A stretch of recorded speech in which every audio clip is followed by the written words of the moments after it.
అందరికీ వందనాలండి. ఎలా ఉన్నారు? అందరూ బాగున్నారు? దేవుడు మరొక దినాన్ని మనకు అనుగ్రహించినందుకే ముందుగా దేవదేవుని కృతజ్ఞతాస్తుతులు స్తోత్రాలు చెల్లించుకుందాం. ఈరోజు ప్రభు యొక్క వాక్యాన్ని మనం ధ్యానించుకునే ముందు తలవంచుని ప్రార్థన చేసుకుందాం. మహాగండ మోహనతుడ తండ్రి, వాక్యం ద్వారా ప్రతి ఒక్కరి మీరు మాట్లాడి నడిపించమని నరుడు యేసుక్రీస్తు నామములో అడుగుతున్నాం తండ్రి.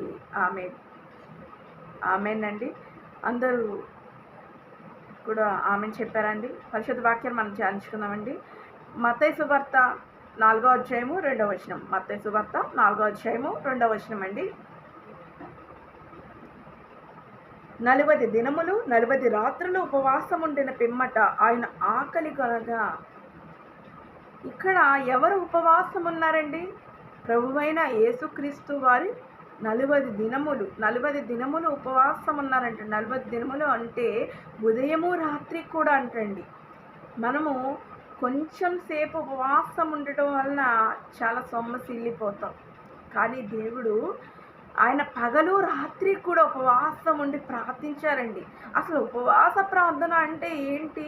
ఉపవాసము ఉండి ఏం చేయాలి అంటే ప్రార్థించాలి. లోకాన్ని విడిచి ఆయన ఏం చేశాడండి? అరణ్యంలోనికి వెళ్ళిపోయాడు. బాప్తీసం తీసుకున్న వెంటనే సాతాను శోధిస్తుంటే అరణ్యంలోనికి వెళ్ళి 40 రాత్రులు పగళ్ళు కూడా ఆయన ఏకదాటిగా ప్రార్థించడం జరిగిందండి. ఉపవాసము ఉంటున్నామని చెప్తున్నాం, కానీ మనం ప్రార్థిస్తున్నామా? మన ఆత్మీయ జీవితంలో ఎంతవరకు ఉపవాస ప్రార్థనలో సార్థకత అనేది ఉంది అనేది మనము తెలుసుకోగలుగుతున్నామా?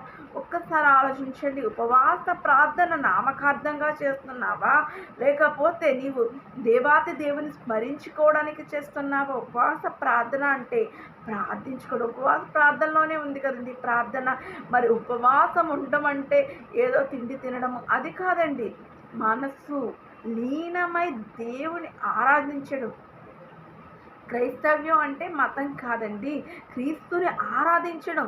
క్రీస్తుని ఆరాధించేవారు ఎవరైతే ఉంటారో వారు నిజమైన క్రైస్తవులండి. ఆరాధించడం అంటే పూజలు చేయడము కాదండి, ఆయనను స్తుతించడం. ఆయన చేసిన మేళ్లను మనము స్తుతించే వరముగా ఉండాలి. ఆయన ప్రేమమయుడు, ప్రేమను చూపించేవాడు. ఆయన చెప్పేవాడే కాదు, చేసి చూపించేవాడండి. 40 దినములు 40 దినముల్లో రాత్రి పగలు కూడా ఆయన ఉపవాసం ఉండి ప్రార్థించారంటండి. 40 దినములు ప్రార్థించిన వెంటనే ఆకలి కొన్నప్పుడు ఇక్కడ మనం చూస్తాం క్రింద వచనాల్లో సాతాను శోధించాడు.